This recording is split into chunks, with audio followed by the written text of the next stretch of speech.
여러분은 어떤 것을 간절히 열망한 적이 있으십니까? 사실은 저희들이 열망하는 것, 바라는 것들이 있죠. 원하고 바라는 것들, 어떻게 보면 저희들이 좋아하는 것, 이루고 싶은 것, 원하는 것들을 우리는 열망하게 됩니다. 저는 오늘 본문을 통해서 우리의 열망의 방향성이 좀 바뀌었으면 좋겠습니다. 지난 주일날 저희가 예수님의 탄생의 이야기를 저희가 살펴보았습니다. 지난주 이야기 속에서는 어떻게 보면은 예기치 못한 기쁨이 있었던 것 같아요. 목자들, 아무도 상상할 수 없고 이번 목자들도 상상할 수 없었는데 천사들에게 좋은 소식을 들었어요. 그러니까 목자에게는 얼마나 예기치 못한 기쁨이겠어요? 그거와 마찬가지로 사실은 예수님에 대한 그 기쁜 소식 또한 저희들에게 예기치 못하게 왔었어요. 우리가 계획한 것도 아니었고 사실은 놀랍게도 하나님께서 그냥 부어주신 거거든요. 하나님을, 예수 그리스도를 알게 하시고, 그러니까 우리에게 분명히 인생을 살아가다 보면 예기치 못한 기쁨들이 분명히 올 거예요. 특별히 예수를 만나게 하는 예기치 못한 기쁨은 정말 세상의 그 무엇과도 바꿀 수 없는 기쁨이겠죠.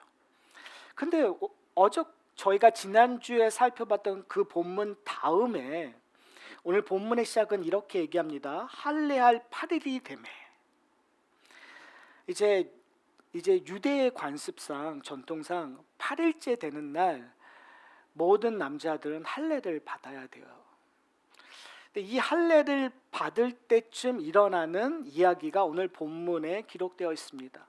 그 할례가 무엇인지, 또 그 할례의 의미가 무엇인지를 살펴보기 전에 저는 오늘 이 두 사람에게 좀 집중하셨으면 좋겠습니다. 오늘 본문에 나오고 있는 시므온과 안나라는 사람입니다. 저는 이 시므온과 안나라는 이 두 사람은 목자의 예기치 못한 기쁨과 좀 결이 다른 감정들이 표현되고 있다고 저는 생각합니다. 이게 뭘까요? 어떻게 보면 조금 전에 저희가 받았던 그 할례와 연관이 있다고 우리가 볼 수 있을 것 같아요. 그 할례를 받았다라는 건 사실은 아브라함에게 주어졌던 언약의 증표거든요. 하나님께서 아브라함에게 약속하신 바가 있어요. 내가 너에게 아들을 주리라. 그리고 너로 말미암아 수많은 백성들을 이르게 하고 너에게 정말 젖과 꿀이 흐르는 가나안 땅을 주시겠다고 약속을 하셨으니까 아브라함의 언약에는, 아브라함의 축복에는 땅과 그리고 후손이라는 놀라운 축복들이 주어졌어요.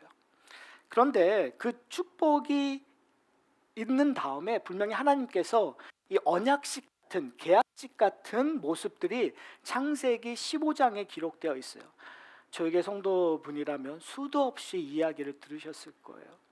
하나님과 이 아브라함 두 언약의 당사자가 하나님 이런 언약식을 하고 있는데 그 언약식의 모습은 근동 지방에 있었던 언약의 모습과 유사해요. 큰 왕과 작은 왕이 지금 언약을 맺고 있어요. 근데 그 언약이 얼마나 진중하고 무거운지를 짐승을 가지고 와다 두 동강이로 잘라버려요.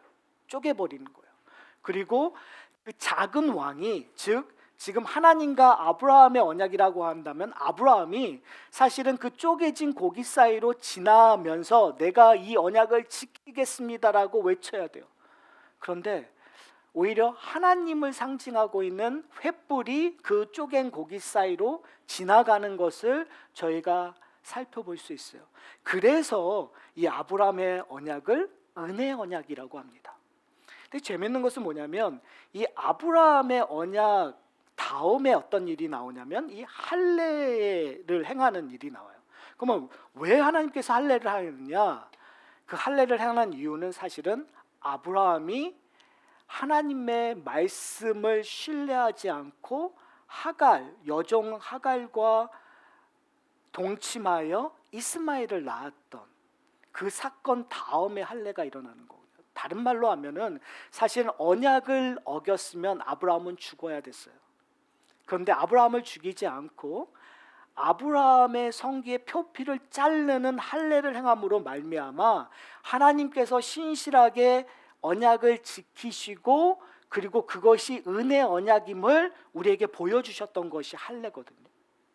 그러니까 이 할례의 언약을 통해서 하나님의 신실함, 하나님의 약속을 우리가 살펴볼 수 있어요. 그러면 이스라엘 백성들은 이 할례를 할 때마다 어떻게 보면 하나님의 은혜 안으로 들어간다라는 표현이거든요.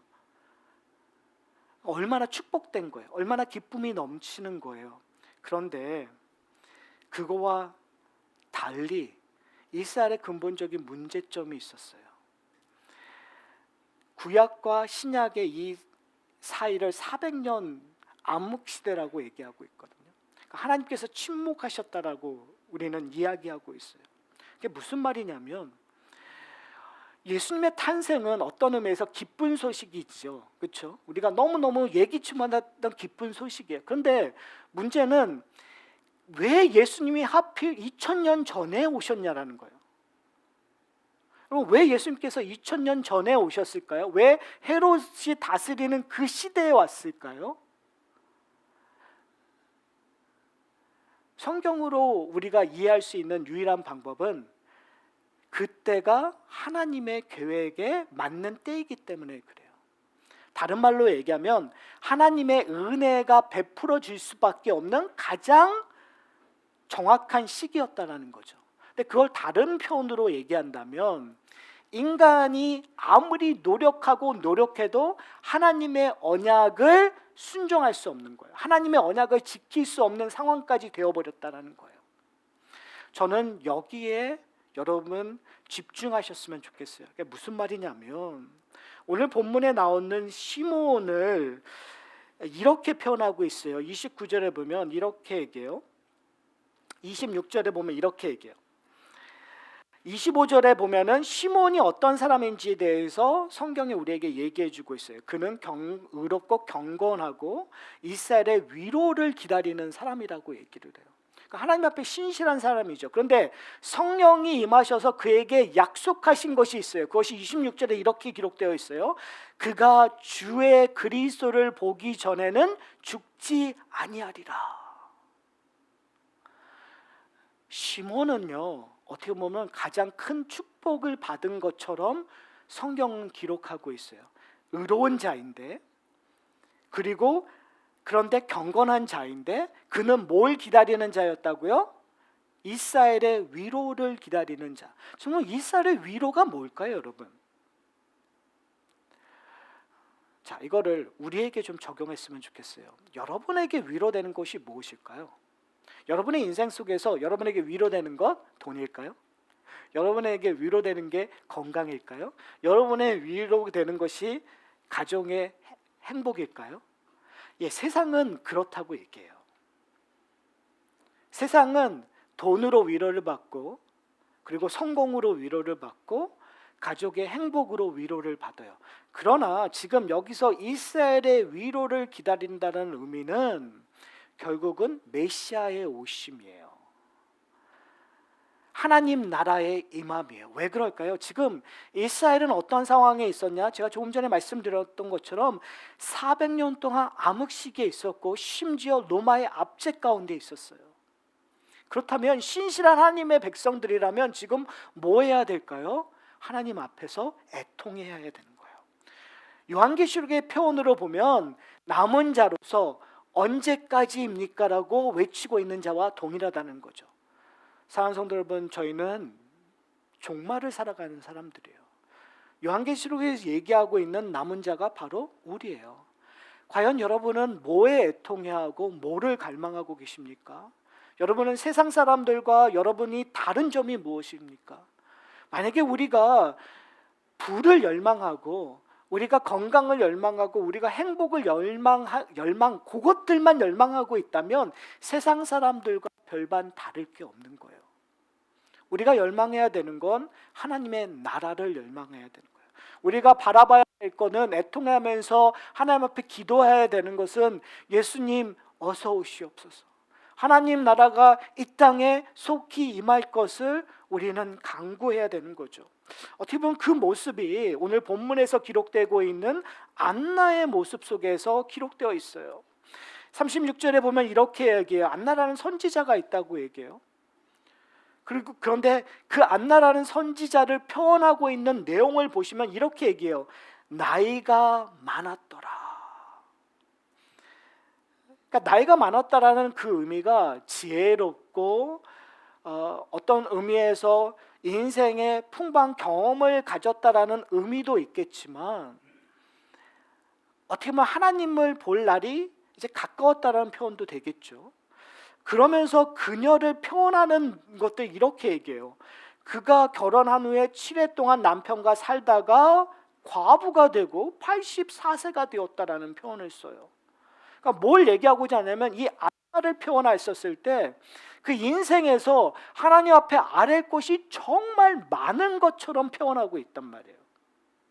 그리고 심지어 그녀가 하고 있는 내용들을 이렇게 얘기해요. 이 사람이 성전을 떠나지 아니하고 주야로 금식하며 기도함으로 섬겼다라고 얘기해요. 자, 이 안나 선지자의 기도의 내용이 뭘까요? 과부로서 84년 동안 남편 없이 정말 살았던 그녀의 인생, 여러분 이건 지금 우리가 생각하고 있는 이 시대의 홀어머니의 상이 아니에요. 여러분, 이 시대 때는 더 심각한 경제적인 문제점을 갖고 있었어요. 2000년 전에는 지금 우리가 홀로 살아가는 싱글, 과부로 살아가는 그 인생과 비교할 수 없을 정도의 수치와 모멸감과 정말 한계를 겪고 살아갔던 그 여인이 성전에서 매일 아침 성전을 떠나지 않고 주야로 금식하며 기도했었던 내용이 도대체 무엇일까요? 우리가 상상할 수 있는 것들은 정말 애정스럽겠죠. 성경에는 의도적으로 과부의 모습들을 기록하고 있어요. 근데 그 과부들이 항상 성전에서 끊임없이 애타게 하나님 앞에 기도하는 것들을 우리가 볼 수가 있어요. 우리는 여기서 약간 실수하고 있는 것들이 뭐냐면, 맞아, 우리가 어떤 일들이 있으면 금식하고 기도를 열심히 해, 이 정도로 결말을 맺는 것 같아요. 그러나 오늘 본문은 그렇게 얘기하고 있지 않아요. 왜 그러냐면, 그녀가 그 기도의 응답을 어디서 찾았냐면 38절에 이렇게 얘기해요. 하나님께 감사하고 예루살렘의 속량을 바라는 모든 사람에 대하여, 사람에게 누구에 대하여 얘기하고 있다고요? 그에 대하여 얘기하고 있어요. 그에 대해서 얘기하고 있는 그는 누구 있죠? 38절 앞부분에 뭐라고 얘기해요? 마침 이때 나와서, 누구를 만난 거예요? 예수 그리스도를 만난 거예요. 그러니까 그녀가 금식하고 기도함으로 섬겼었던 내용은 그녀의 사사로운 평안을 위한, 그녀의 사사로운 부유함을 원했던 것이 아니라 뭐에 대한 기도였어요? 뭐에 대한 금식이었어요? 메시아의 오심, 하나님의 나라의 임함이었어요. 사랑하는 성도 여러분, 제가 설교 처음에 얘기했던, 우리는 예기치 못한 기쁨에 머물러 있을 때가 참 많은 것 같아요. 목자처럼, 목자였으면 참 너무 큰 경험을 했었던 거죠. 상상하지 못했던 메시아의 오심을 들었고, 천사를 통해서 그것들을 듣고 들은 것만이 아니라 찾아가서 보고, 그리고 그거의 그 의미를 깨달았던. 근데 사실은 저희들 또한 이러한 못지않은 예기치 못한 기쁨을 누렸어요. 성령의 증거로 예수를 만났어요.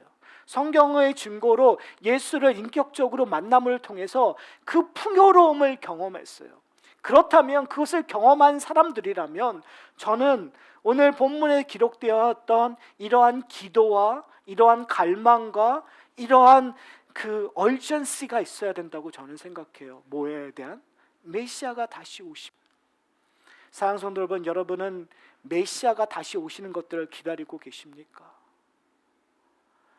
그러기 위해서 우리가 깨달아야 되는 것은 뭐냐면, 율법 아래 태어났다는 것이 무엇인가에 대한 의미를 깨달아야 되는 거예요. 오늘 본문은 이렇게 얘기해요. 21절에 보면 할례할 8일에 되매 그 이름을 예수라 하니 곧 잉태하기 전에 천사가 일컬음 받아라. 그리고 나서 22절에 이렇게 해요. 모세의 법대로 정결 예식의 날이 참에 아기를 데리고 예루살렘에 올라가니 이는 주의 율법에 쓴 바 첫 해에 처음 난 자마다 주의 거룩한 자라 하리라 한 대로 아기를 주께 드리고 또 주의 율법에 말씀하신 대로라고 얘기하고 있어요. 그러니까 지금 누가는 의도적으로 예수님께서 율법에 따라 이 일들을 하셨다고 얘기해요. 이게 우리는 그럴 수 있겠지라고 얘기할 수 있어요. 그런데 한번 잘 생각해 보세요. 과연 왜 이런 일을 하셨을까? 지난주에 저희가 예수님의 탄생의 이야기를 통해서 왜 예수님께서 왜 여관에도 들어가지 못하는 곳, 왜 강포에 쌓여 구위에 계셨을까? 그 답을 우리가 찾아야 사실은 이 예기치 못한 기쁨의 그 깊이와 그 풍성함을 우리가 깨달을 수 있는 거죠. 그러니까 단순히 예수님께서 성육신하셨다, 우리 인간을 몸으로 입으셨다라는 걸 우리는 너무 많이 들었어요. 적어도 1년에 한 번은 듣잖아요. 그러니까 그냥 머릿속으로는 예수님이 인간의 몸을 입으셨어, 너무 지식적으로만 아는 것 같아요. 그러나 여러분, 예수님께서 인간의 몸을 입었다는 자체는 놀라운 일이에요. 근데 오늘은 그 놀라운 일을 더 놀랍게 하는 이야기가 나와 있어요. 예수님께서 율법이 정한 대로 그 일들을 다 순종하셨더라. 왜 그렇게 하셨을까요? 저희가 신앙생활하면서 왜라는 질문 참 안 하는 것 같아요. 근데 저는 개인적으로 우리가 신앙생활하면서 왜라는 질문을 좀 하셨으면 좋겠어요. 특별히 성경을 읽으면서 왜라는 질문을 던지고 그 질문의 답을 여러분이 얻었을 때 우리에게는 놀라운 행복감이 찾아와요. 하늘나라의 풍요로움이 찾아와요. 그 왜라는 답을 사도 바울은 갈라디아서 4장 4절서부터 5절에 이렇게 얘기했습니다. 제가 읽어드릴게요. 때가 참에. 그러니까 지금 사도 바울은 때가 참에라는 그 단어 아래 저희가 지난주와 오늘 본문에서 얘기되었던 그 내용들을 하고 있는 거예요. 때가 참에 예수님께서 마리아를 통하여 이 땅에 태어나셨다. 때가 참에 8일 되는 날 예수님께서 율법에 원하는 대로 할례를 받으셨다라고 이해하시면 될 것 같아요. 그러면서 이렇게 얘기해요. 때가 참에 하나님이 그 아들을 보내사 여자에게 나게 하시고 율법 아래 나게 하신 것은, 그 다음부터 중요한 거죠. 그 이유를 이렇게 설명해요. 율법 아래 있는 자를 속량하시고 우리로 아들 명분을 얻게 하려 하심이라. 왜 예수님께서 율법 아래서 이 모든 걸 행하셨냐고요? 율법 아래 있는 자를 뭐 하신다고요? 속량하신다라는 거예요. 자, 율법 아래 있는 자들은 누구일까요? 여러분, 이거 하나 오해할 수 있던 것은 뭐냐면 율법 아래 있는 자는 이스라엘 백성들만이겠지라고 우리는 오해할 수 있는 것 같아요. 그래서 사도 바울이 사실은 바리새인들, 유대인들을 그토록 질책했었어요. 너희가 율법을 가지고 있었다는 그 자체로, 너희가 할례를 하고 있다는 그 자체로 너희는 천국이 너희 것인 줄 아냐? 그렇지 않다고 얘기하는 거예요.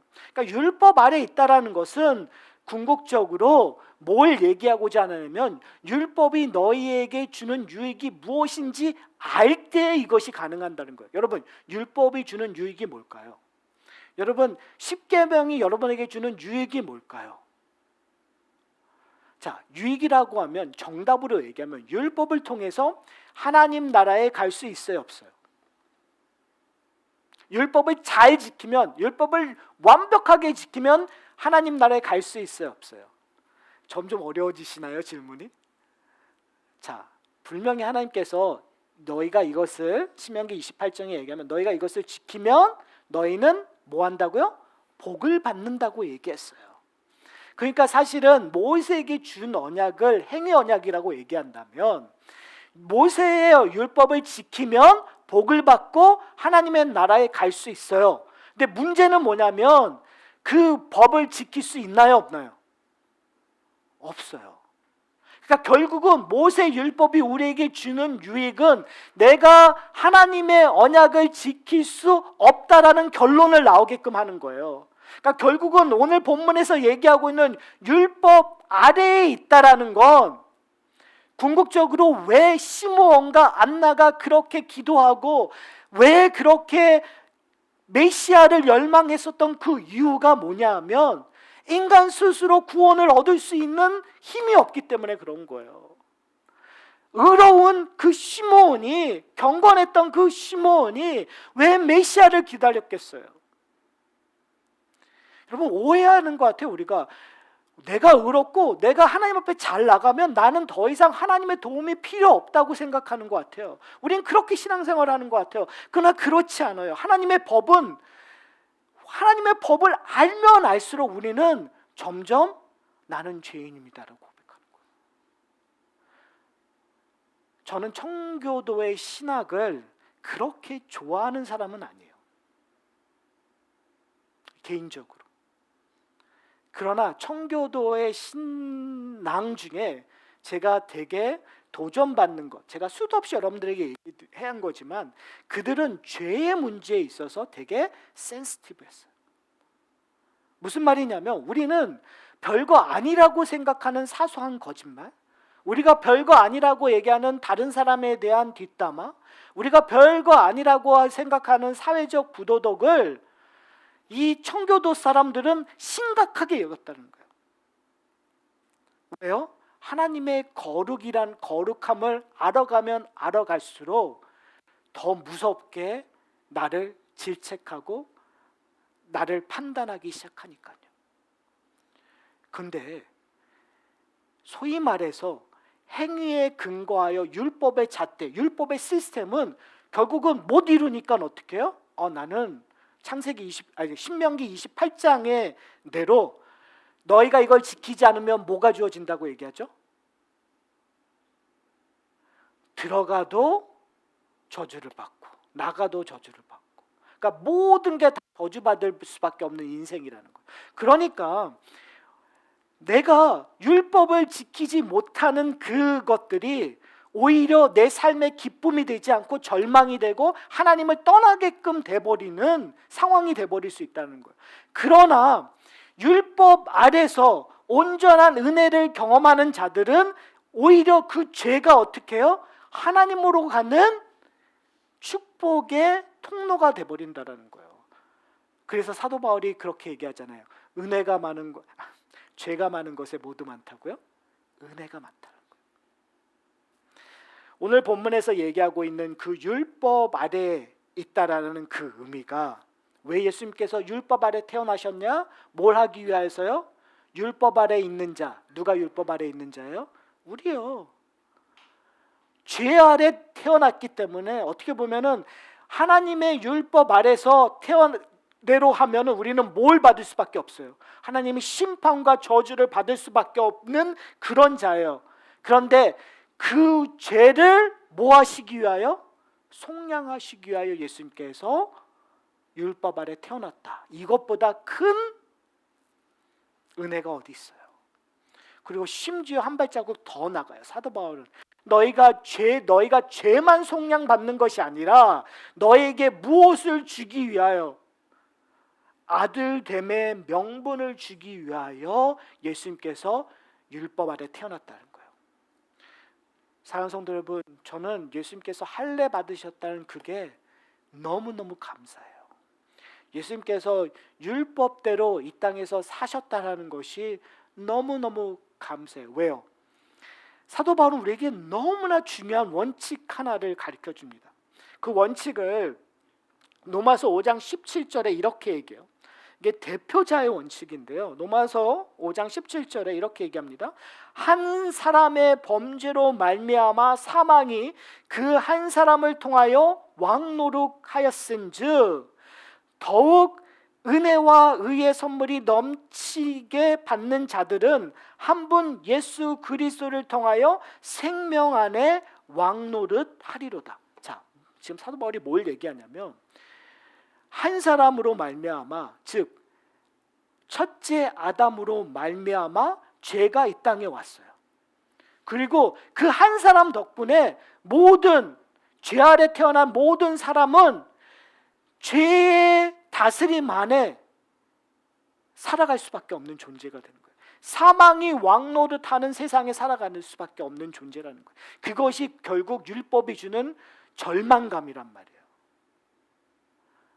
저는 저희가 이제 오직 그 예수라는 주제로 1년을 살아가면서 제가 작심일의를 하는 의도가 있어요, 여러분. 저는 여러분이 작심일의 프로젝트를 완벽하게 지키는 일이 없었으면 좋겠어요. 무슨 말씀인지 아세요? 361년이 끝난 다음에 목사님 저 정말 하루도 한순간도 빠지지 않고 이 프로젝트를 다 했습니다는 일이 정말 안 나왔으면 좋겠어요. 제가 이 일을 하는 의도는 뭔지 아세요? 그걸 완벽히 지킬 수 있는 존재가 우리가라는 것이 아니라 나는 오늘도 실패했습니다는 고백이 나왔으면 좋겠어요. 왜요? 그 고백을 통해서 누구를 찾게 되는 거예요? 예수 그리스도를 찾게 되는 거예요. 왜요? 그 속에 뭐가 있으니까요. 은혜가 있으니까요. 한 사람으로 말미암아 사망의 권세가 내 인생에 밀묻듯 들어오고 심지어 그것이 나의 삶의 원칙이 되어서 나는 하나님을 찾는 일들이 정말 거북하게 느껴지는 거예요. 그냥 목사님 생각해서 그냥 내가 지금 이걸 하고 있긴 하는데 기쁘지 않은 거예요. 그러면서 하루가 지나고 이틀이 지나니까 뭐 이거 해봤자 소용이 없겠지라고 하는 거예요. 그게 우리의 본성이에요, 여러분. 보내는 저도 그래요, 여러분. 저도요, 어떨 때에는 잊어버려서 놓칠 때도 있어요. 미팅에 들어갔다가 뭘 하다가 뭐 하다 보면은 순간 놓쳐버리면요, 어느 순간에 이거 놓쳤네. 여러분 다 아실 거 아니에요.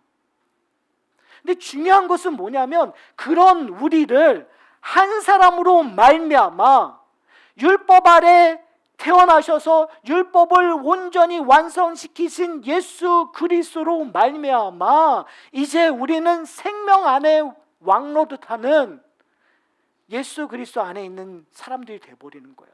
우리의 인생이 바뀌어버린 거예요. 우리가 더 이상 죄를 안 짓는 것이 아니라 우리의 일상 속에서 불순종하기도 하고 실패하고 좌절함에도 불구하고 누가? 예수 그리스도가 우리의 왕 되심으로 말미암아 매 순간 내 죄가 속량됨을 경험하게 되는 거고 매 순간 예수 그리스도로 말미암아 하나님의 아들됨을 내 인생 속에서 하나님 나라의 유업이 이루어지는 것들을 경험하는 거예요. 내 공로로 경험하는 것이 아니라 예수 그리스도의 공로로 경험하는 거예요. 사랑하는 성도 여러분, 이처럼 얼마나 큰 은혜가 있을까요? 얼마나 큰 기쁨이 있을까요? 이것보다 얼마나 큰 기적이 있을까요? 여러분, 오늘 본문에서 얘기하고 있는 시몬이 뭐라고 얘기하는지 아세요? 29절에 보면 주제여 이제는 말씀하신 대로 종을 편안히 놓아주시는 도다. 내 눈이 주의 구원을 보았사오니 이는 만민 앞에 예비한 것이요 이방을 비추는 빛이요 주의 백성 이스라엘의 영광이니이다. 사랑하는 성도 여러분, 우리 가운데 이런 고백이 임하기를 소원합니다. 이제 종을 편안히 놓아주시는도다.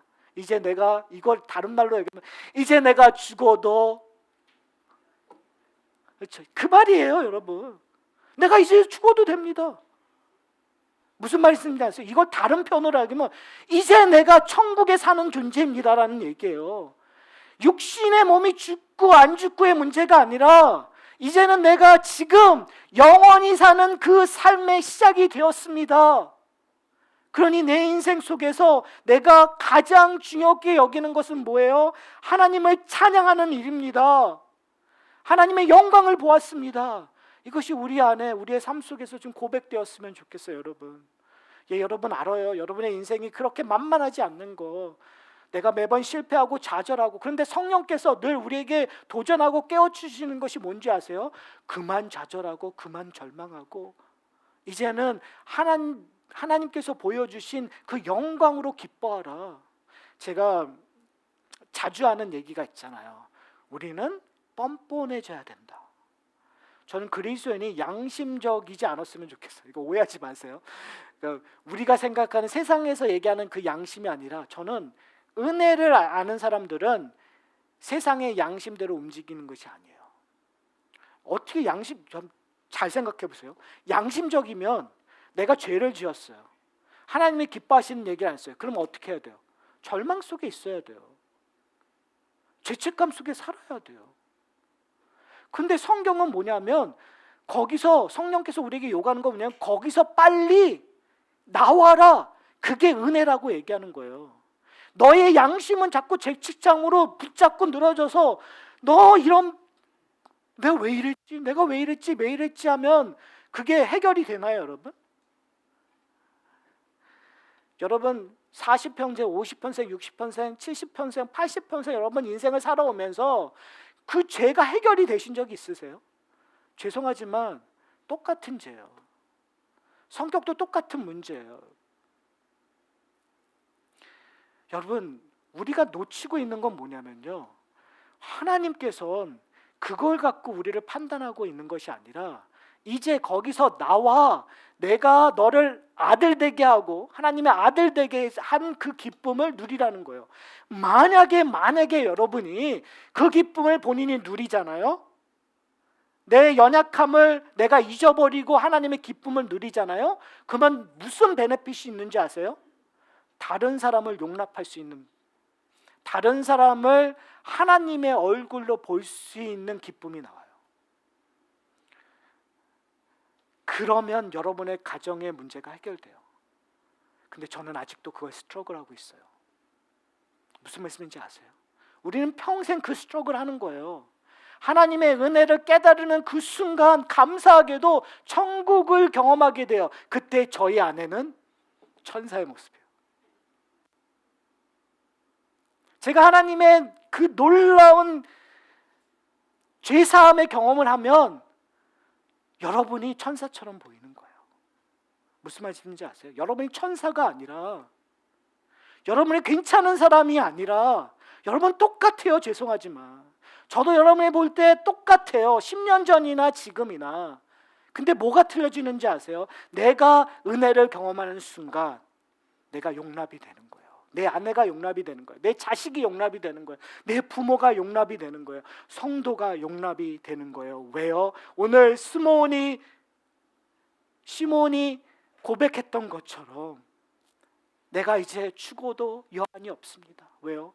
내가 가장 좋은 것들을 보게 되었습니다. 내가 그토록 기도했던 메시아를 만나게 되었습니다. 이제 그 영광의 빛을 받기 때문에 이제 소원이 없습니다. 우리의 인생이 이래야 되지 않을까요? 이 세상에서 너무나 좋은 예수 그리스도를 값없이 받았잖아요. 그러면 이제 여한이 없는 인생이지 않을까요? 지금 내가 어디에 서 있든, 내가 지금 누구와 함께 있든, 예, 그렇습니다. 어려워요. 그래서 어쩌면 우리는 안나처럼 금식하며 기도할 수밖에 없어요. 그렇잖아요, 여러분. 그걸 안 되는 우리를 아니까 그 애통함으로 우리는 그 일이 내 인생에 지금 일어나게 해주십시오라고 금식하며 기도할 수밖에 없어요. 사랑하는 성도 여러분, 그냥 오지 않습니다. 그냥 오는 날은 있어요, 여러분. 놀라운 일이 한 번에 오는 날이 있어요. 언제요? 우리가 하나님을 만나는 그날. 우리가 정말 육신이 끝나고 하나님을 만나는 그 순간이든, 정말 예수님께서 다시 오는 그 재림의 날이든, 그 날이 있어요, 여러분. 근데 중요한 건 뭐냐면, 그 날이 있기 전까지 우리는 이 땅에 살아갈 거예요.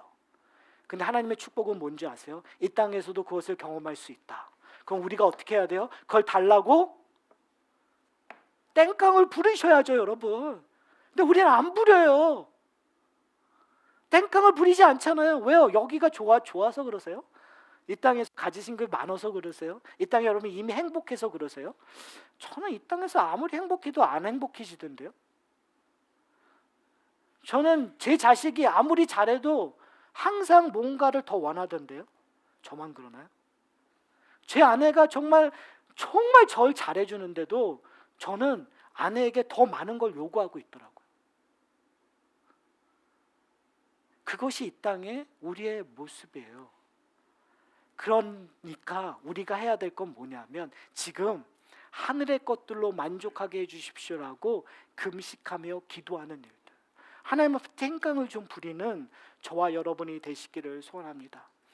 예수님의 탄생을 통해서 예기치 못한 기쁨을 경험했던 목자나 정말 원하고 원하는 것들, 정말 메시아의 오심을 기다리며 그들의 인생, 이스라엘의 상황을 보면 답이 안 보이는 상황 속에서 시므온과 안나는 금식하며 메시아를 기다렸었어요. 사랑하는 성도 여러분, 그 두 가지의 모습들이 우리의 인생 속에서 동시에 일어납니다. 그리고 그건 연관이 있습니다. 사랑하는 성도 여러분, 그 일들이 우리 가운데 좀 풍성히 일어났으면 좋겠어요. 예기치 못한 기쁨을 예배를 통해서 경험하셨으면 좋겠어요. 그리고 우리가 끊임없이 하나님 앞에 나아가 금식하며 애통해하며 기도하는, 하나님 지금 내가 이렇게 쓰러지고 좌절하고 절망하고 내가 보시기에 제 양심상 도저히 하나님 앞에 나갈 수 없는데 하나님 나를 찾아와 주셔서 하나님의 영광을 보게 하시며 하나님의 나라를 경험하게 해주십시오라고 여러분 하나님 앞에 간절히 좀 기도하셨으면 좋겠어요. 하나님은 붙잡았으면 좋겠어요. 만약에 그러신다면 우리의 인생은 조금씩 변화될 거예요. 우리가 붙잡으면 붙잡을수록 나만 축복받는 것이 아니라 내 주위에 있는 사람이 축복받아요. 우리의 가정이 축복받아요. 우리의 공동체가 축복받아요. 왜요? 그리스도 안에 우리가 있고 그리스도가 우리의 삶 속에 살고 계시니까요. 그 은혜를 풍성히 누리는 저와 여러분이 되시기를 소원합니다.